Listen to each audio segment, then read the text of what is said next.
Hello friends, इस video में हम capacity to ship packages within D days इस प्रॉब्लम को डिस्कस करेंगे। प्रॉब्लम की कैटेगरी है मीडियम। इस प्रॉब्लम में आपको एक वेट एरे दिया हुआ है और साथ में एक डेज वेरिएबल दिया हुआ है। आपके जो ये एरे का हर एक एलिमेंट है, ये क्या रिप्रेजेंट करता है? एक पैकेज का वेट। आपको इन पैकेजेस को एक पोर्ट से दूसरे पोर्ट पर कन्वेयर बेल्ट के थ्रू भेजना है।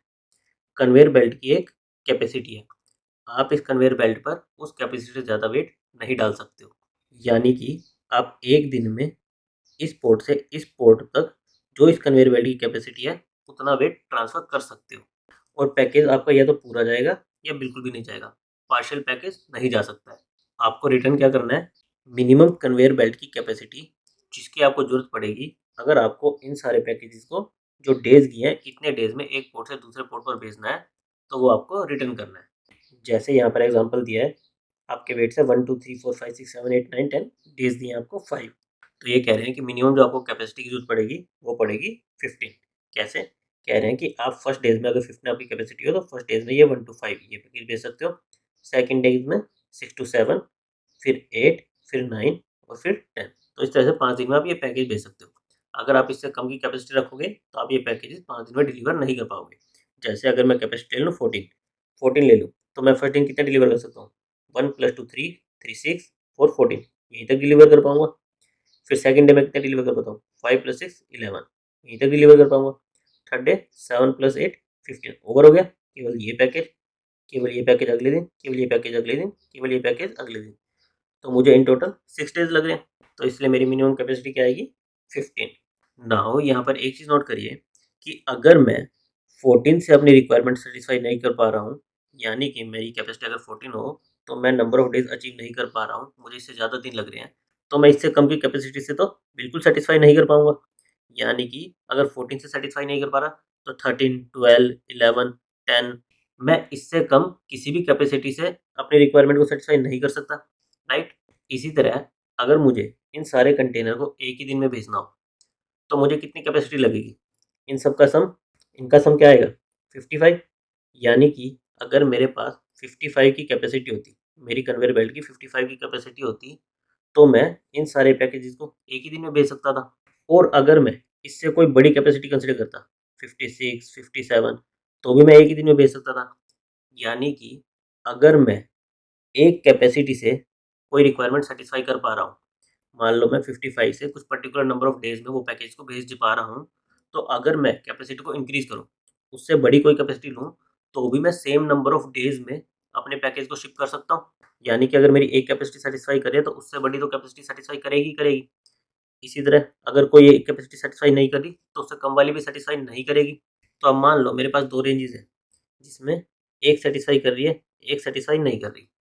अब मुझे निकालना क्या है कि ऐसी कौन-सी मिनिमम, इस चीज़ को मिनिमम करना है कि ऐसी कौन-सी मिनिमम कैपेसिटी है जो कि मेरी रिक्वायरमेंट को सैटिस्फाई करेगी। मान लो 55 भी सैटिस्फाई कर रही है 5 डेज़ में, 54 देखूँ तो 54 भी सैटिस्फाई करेगी। 54 के लिए मैं क्या करूँ? 1 to 9 एक दिन में भेज दूँ, 10 एक दिन में भेज दूँ, 2 ही दिन में भेज पा रहा हूँ। तो 54 भी मेरी रिक्वायरमेंट को सैटिस्फाई कर रही है जो मेरी गिवन कंस्ट्रेंट्स हैं कि 5 डेज़ में भेजना है। मुझे करना क्या है? इसको मिनिमम करना है। एक तरीका तो क्या है, जो मेरी ये रेंज आई 14 to 55, इसमें मैं 1-1 घटाऊँ, यानी 54 ट्राई करूँ, 53 ट्राई करूँ, 52 ट्राई करूँ, 51 ट्राई करूँ एंड सो ऑन करते-करते एक-एक एलिमेंट को ट्राई करूँ। लेकिन इससे क्या होगा? मेरा सॉल्यूशन टाइम एक्सपायर मार जाएगा। मुझे काफ़ी ज़्यादा बार चेक करना पड़ेगा। लेकिन मेरे पास ये प्रॉपर्टी है कि अगर मुझे एक पर्टिकुलर वेट ये पता है, मान लो ये 32 ले रहा हूँ, कि ये सैटिस्फाई करेगा या नहीं करेगा। मान लो ये करेगा, तो मुझे ये सारी, इन सारी को डिस्कार्ड कर सकता हूँ, क्योंकि ये सारी भी सैटिस्फाई करेगी। तो मैं क्या कर रहा हूँ, एक वेट को चेक करके एक पर्टिकुलर हाफ, राइट हाफ या लेफ्ट हाफ, उसको डिस्कार्ड कर पा रहा हूँ। तो क्यों ना इंस्टेड ऑफ सिंगल चेकिंग मैं इस पर बाइनरी सर्च लगा दूँ, जो मेरी ये रेंज आई कैपेसिटी की, इस पर बाइनरी सर्च लगा दूँ। मैं मिड निकालूँ, वो देखूँ वो सैटिस्फाई कर रहा है, नहीं कर रहा। कर रहा है तो मैं इस राइट वाले को पूरा डिस्कार्ड कर दूँ और लेफ्ट हाफ में चेक करूँ। अगर ये सैटिस्फाई नहीं कर रहा, तो मैं क्या करूँ, लेफ्ट हाफ पूरे को डिस्कार्ड कर दूँ और राइट हाफ में चेक करूँ। तो इस तरह से मैं कैपेसिटी पर बाइनरी सर्च लगा सकता हूँ। मेरी बाइनरी सर्च की रेंज क्या होगी?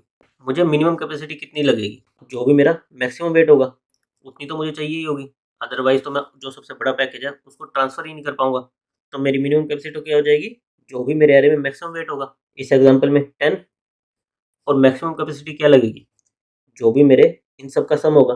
अगर उतनी कैपेसिटी है तो मैं एक ही दिन में सबको भेज सकता हूँ, तो मेरी मैक्सिमम रेंज क्या हो जाएगी, इन सब का सम, जो कि 55 है हमारे केस में। फिर हम इस पर क्या करें, बाइनरी सर्च लगा दें। इसका मिड क्या आएगा, 10 और 55 का मिड क्या आएगा, 32। 32 सेटिस्फाई करेगा। फिर मैं क्या देखूँ, 10 और 32 का मिड यानी कि 21। 21 भी सेटिस्फाई करेगा। फिर इनका मिड 15। 15 हमने देखा था सेटिस्फाई कर रहा था। फिर 10 और 15 का मिड 12।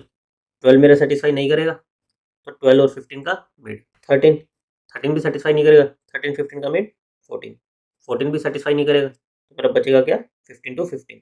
तो यही मेरा आंसर हो जाएगा। तो इस तरह से हम बाइनरी सर्च लगाकर हमारी जो ये रेंज सर्च करनी थी, इसको एन लॉग एन में पूरा कर पाएंगे। लॉग एन तो हमारी बाइनरी सर्च का, और एन किसके लिए, हमारा हर एक ये चेक करने के लिए कि हमारी कैपेसिटी सेटिस्फाई होगी या नहीं होगी। नाउ ये देख लेते हैं कि हम ये कैसे चेक करेंगे कि हमारी कोई कैपेसिटी सेटिस्फाई कर रही है या नहीं कर रही। मान लो मैं एक कैपेसिटी लेता हूँ 10। मैं ये चेक करना चाह रहा हूँ कि अगर मैं कन्वेयर बेल्ट की कैपेसिटी लूँ 10, तो मैं 5 दिन में ये ट्रांसफ़र कर सकता हूँ या नहीं कर सकता। अगर मेरी कैपेसिटी 10 है, तो मैं पैकेज को कैसे-कैसे भेजने की कोशिश करूँगा। मैं जितने भी इस 10 में भेज सकता हूँ एक दिन में, मैक्सिमम भेजने की कोशिश करूँगा, तभी मेरे डेज़ मिनिमम होंगे। तो अगर मैं 10 ले रहा हूँ, तो मैं पहले दिन क्या-क्या भेज सकता हूँ, 1 + 2 3 + 3 6 + 4 10। फर्स्ट दिन मैं ये 4 पैकेज भेज सकता हूँ। मेरा यहाँ पर क्या आ जाएगा, 1 दिन लग जाएगा। फिर सेकंड डे मैं क्या भेजूँगा, केवल 5 भेज सकता हूँ, क्योंकि 5 + 6 11 हो जाएगा। तो मेरे डेज़ हो जाएँगे 2। फिर थर्ड डे मैं ये भेजूँगा, फोर्थ डे ये भेजूँगा, फिफ्थ डे ये भेजूँगा, सिक्स्थ डे ये भेजूँगा, सेवन्थ डे ये भेजूँगा। तो जो मेरी 10 की कैपेसिटी के साथ रिक्वायर्ड डेज़ होंगे, वो 5 से ज़्यादा हैं। तो इसका मतलब क्या हुआ कि ये सैटिस्फाई नहीं कर पा रहा है। मेरी कैपेसिटी को बढ़ाओ। अगर ये मेरे नंबर ऑफ डेज़ रिक्वायर्ड 5 से कम आते या इक्वल आते, इसका मतलब क्या है कि इस कैपेसिटी को मैं सैटिस्फाई कर पा रहा हूँ। इसको आंसर में स्टोर कर लो और बेटर कैपेसिटी की तरफ देखो कि भाई मैं इस कैपेसिटी को ओवरकम कर सकता हूँ या नहीं कर सकता। तो एक बार इसका हम कोड देख लेते हैं। कोड में हमें सबसे पहले हमारे बाइनरी सर्च की रेंज निकालनी थी। लो रेंज क्या थी, जो भी हमारे वेट सारे का मैक्सिमम एलिमेंट होगा। और हाई रेंज क्या थी, जो भी मेरे वेट सारे का सम होगा। तो इसके लिए मैंने 2 वेरिएबल लिए, मैक्स वेट और टोटल वेट। मैंने लूप के थ्रू एरे का मैक्सिमम एलिमेंट निकाला और एरे के एलिमेंट्स का सम निकाला। लो में मैंने असाइन कर दिया जो भी मेरा मैक्सिमम एलिमेंट है, और हाई में टोटल सम असाइन कर दिया। उसके बाद मैंने बाइनरी सर्च लगाया कि जब तक मेरा लो हाई से छोटा है, मैं मिड निकालूँ, चेक करूँ कि इस कैपेसिटी के साथ मैं रिक्वायरमेंट को सेटिस्फाई कर सकता हूँ, नहीं कर सकता। अगर कर सकता हूँ, तो इसको अपने आंसर में स्टोर कर लूँ और आंसर को बेटर करने की तरफ देखूँ। बेटर करने का क्या मतलब हुआ, कैपेसिटी को और कम करने की देखूँ। तो मैं अपनी हाई रेंज को मिड -1 पर ले जाऊँ। लेकिन अगर यही मेरा मिड ही अगर सेटिस्फाई नहीं कर पा रहा, तो मुझे कैपेसिटी को बढ़ाना पड़ेगा। तो मैं लो को मिड +1 अपनी कैपेसिटी को बढ़ाने की तरफ देखूँगा, राइट हाफ में सर्च करूँगा। अभी हम देख लेते हैं कि हम इस पॉसिबल फंक्शन, इस फंक्शन के थ्रू कैसे चेक कर सकते हैं कि हमारी कैपेसिटी सेटिस्फाई कर रही है या नहीं कर रही है। इस फंक्शन के अंदर हमें क्या करना था, जो हमारी कैपेसिटी थी, उस कैपेसिटी तक हम जितने पैकेजेस एक दिन में भेज सकते हैं, वो भेजने थे। अगर हमारी कैपेसिटी बढ़ जा रही है, तो हमें क्या लगेंगे, एक दिन ज़्यादा लगेगा, यानी कि हमें जितने डेज़ रिक्वायर्ड है, उसको प्लस प्लस करना पड़ेगा। इस तरह से सारे पैकेजेस भेजने के बाद हम कंपेयर कर लेंगे कि हमें जितने दिन चाहिए इस कैपेसिटी के साथ, वो हमारे गिवन डेज से ज़्यादा है या कम है। अगर कम है, तो यानी कि ये पॉसिबल है, अगर ज़्यादा है, तो यानी कि ये पॉसिबल नहीं है। अकॉर्डिंगली हम इसे रिटर्न कर देंगे। तो सबसे पहले हमने क्या लिया, डेज़ रिक्वायर्ड 1, कि अभी हमें पहले दिन पर है। हमारा करंट वेट 0 है, अभी तक हमने कोई पैकेज शिप नहीं किया है। हम एरे को स्कैन करेंगे। हमें शिप पर अगर भेजना है कोई पैकेज, तो हमें करंट वेट में उसका वेट ऐड करना पड़ेगा। और हम कब तक ऐड कर सकते हैं ये वेट, जब तक वो हमारी कैपेसिटी से कम है। जैसे ही वो कैपेसिटी से ज़्यादा जाएगा, इसका मतलब क्या हुआ, उस दिन मैं और ज़्यादा पैकेजेस नहीं भेज सकता। तो मुझे डेज़ रिक्वायर्ड जो है, उसको इंक्रीमेंट करना पड़ेगा कि मुझे अब 1 और दिन लगेगा। और नेक्स्ट दिन के लिए मैं करंट वेट को वेट, कि नेक्स्ट दिन मेरा वेट यहाँ से शुरू होगा कि मुझे इस पैकेज का वेट भेजना है। और फिर लूप में जाके इसमें ऐड करता जाऊँगा, यही कंडीशन रिपीटेडली चेक करता जाऊँगा। जैसे ही कैपेसिटी से आगे बढ़ेगा, तो मुझे डेज़ ज़्यादा लगेंगे, डेज़ रिक्वायर्ड प्लस प्लस, और करंट वेट जो भी ith वेट होगा उस पर आ जाएगा। अदरवाइज़ अगर मेरा ये कैपेसिटी से कम है, जो मैं पैकेज ऐड करना चाह रहा हूँ आज के दिन में, वो मैं इस कैपेसिटी में भेज सकता हूँ।